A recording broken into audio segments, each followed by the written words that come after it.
Mi piacerebbe tantissimo che venisse attuato una consultazione popolare di tutta Bassano, di tutti i cittadini di Bassano o comunque di chiunque abbia interesse a manifestare la propria opinione, un po' sul tipo del sondaggio che state svolgendo voi, perché questo è un principio cardine del movimento, ci piacerebbe tanto. Un referendum per chiedere ai bassanesi se vogliono la centralina sul Brenta a ridosso del Ponte Vecchio e quanto propone il Movimento 5 Stelle cittadino. Già, i bassanesi si sono riuniti in comitato e hanno raccolto migliaia di firme per dire no alla struttura. Il cittadino deve prendersi il dovere, ma anche il diritto, di decidere sul proprio territorio, a prescindere da quanti partecipino. Secondo Anna Maria Conte è mancata l'adeguata informazione a cominciare proprio dal comune.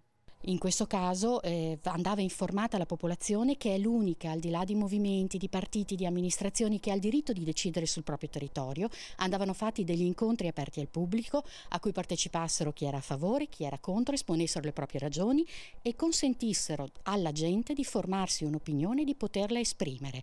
L'amministrazione in questo purtroppo è risultata carente. Come bassanese, ripeto, credo dovesse essere deciso dalla popolazione, non deve essere deciso da Venezia, non deve essere deciso da altrove, ma deve essere sentita in primis la popolazione, dopodiché i tecnici, sentito il parere della popolazione, valutato il tutto, devono andare a reperire, se proprio necessario, un luogo che sia più adatto e che vada incontro alle esigenze di tutti.